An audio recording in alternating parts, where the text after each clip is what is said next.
Hi there and welcome to This Day in History for December 11th.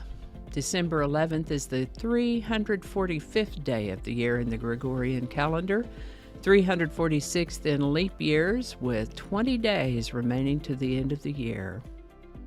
Today's word is nice. Nice can be an adjective or an adverb. As an adjective, nice means polite or kind, as in, that's nice of you to say. Pleasing or agreeable, as in a nice person, or we had a nice time. Nice might mean appropriate or fitting, as in a nice word for a formal occasion, or she always wears nice clothes. Nice might mean well executed, as in nice shot, or socially acceptable or well-bred, as in they come from a nice family. Nice might mean virtuous or respectable, as in nice girls. Nice might refer to possessing, marked by, or demanding excessive precision, as in nice measurements or a nice distinction between two words. Nice can have to do with fastidious or finicky tastes, like someone who has too nice a palate to enjoy junk food. I remember my mother saying to us when we were squeamish, "Don't be so nasty nice." As an adverb, nice means in a nice or pleasing way, as in they planned to fix the place up real nice, or he cleaned up real nice, or come on, play nice. Now here's the thing about the word nice. It's first noted in about the 12 to 1300s, where it meant something completely different than the way we know it now. The word nice came into the English language as an adjective that meant foolish or wanton, dissolute, coy, or reticent. Before that, in Anglo-French, nice meant silly or simple, having acquired its meaning from a Latin word that meant ignorant or not to know. We get a little bit more of a timeline at Etymology Online, where it goes a little something like this from earliest to latest. It originated in Latin, where it meant ignorant, unaware, not knowing. From there, it enters Old French in about the 11 to 1200s, where it meant careless, clumsy, weak, poor, needy, simple, silly, foolish. From there, it made its way into English in the mid-12 to 1300s, where it meant foolish, ignorant, or senseless. By the 1500s, we see the meaning evolve more to mean folly or foolish behavior.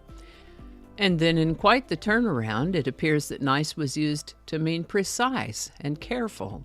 I did see a note that indicated that in many examples from the 16th and 17th centuries, it's difficult to say in what particular sense the writer intended it to be taken.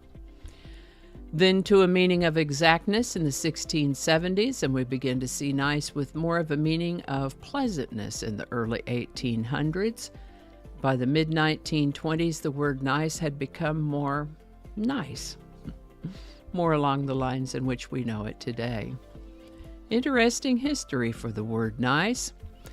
The word nice was suggested by YouTube viewer Rob Pricer. Thanks, Rob. That's a good one. And remember, if you have a word you'd like us to examine in this Word of the Day segment, drop it in the comments just like Rob did. We'll take a look at it. And with that, Indiana became the 19th U.S. state on December 11, 1816. The capital and largest city of Indiana is Indianapolis, which, with its ties to transportation, is nicknamed Railroad City, the Crossroads of America, and is home to an annual race known as the Indianapolis 500, also known as the Indy 500. Folks who hail from or live in Indiana are known as Hoosiers. Indiana is the 38th largest state by area, the 17th most populous state in the U.S. The Wabash River, mentioned in several songs, flows through Indiana and converges with the Ohio River in southern Indiana. On December 11, 1934, Bill Wilson, co-founder of Alcoholics Anonymous, took his last drink and entered into treatment for the final time. His determination to stay sober led him to help other alcoholics do the same, making an incredible difference for the better for millions, possibly billions by now, of people who suffered from alcoholism along with their families, friends, and others affected by the alcoholic. This is the birthday of American singer, songwriter, musician, and producer David Gates, born December 11th, 1940. Perhaps best known for the group Bread, he was born and raised in Tulsa, Oklahoma, and was a contemporary of the late great Leon Russell back in the 1950s. After high school, he actually went to the University of Oklahoma to study law and pre-med, but he couldn't get music out of his system. Moved to Los Angeles in the early 1960s, where he worked as a studio musician and producer, while also writing songs. In probably about 1968, he and some of his music buddies formed the group called Bread, which is where most of us have heard of him. They had 13 songs chart on the Billboard Hot 100 between 1970 and 1977. Still married to his high school sweetheart, they had 4 children who did grow up to be doctors and lawyers. David Gates is retired now and living his best life with his dear wife in Mount Vernon, Washington. This is the birthday of American singer and songwriter Jermaine Jackson, born December 11th, 1954. Part of the very famous musical family, the Jackson family, he was part of the Jackson 5 in the 1960s and 70s. Jermaine Jackson is still alive and still working. The song Everything I Own is a soft rock song written by David Gates and released by his group Bread in 1972 on their album Baby I'ma Want You. Everything I Own charted at number 5 in the Billboard Hot 100 and has been covered by several artists. Interestingly, Everything I Own comes across as a song about a lost love, and in a way it is. But David Gates' motivation for writing Everything I Own was in memory of his father, who died in 1963. Consider the lyrics: "You sheltered me from harm, kept me warm, you gave my life to me, set me free." He said that when he first played this song for his wife, she knew it was about his father and was moved to tears. Lovely song, Everything I Own. Still gives me goosebumps. Link in the description.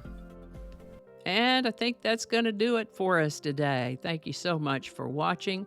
Consider subscribing if you haven't already. Feel free to share this video with a link in your email, messaging, or social media. If you enjoy this series, you can check out the playlist that contains these videos. I'll put a link to that in the description. That playlist lives on YouTube, so for other platforms, I'll include a link to my blog page. It's called No Really. You can also find me on Rumble, BitChute, and Odyssey.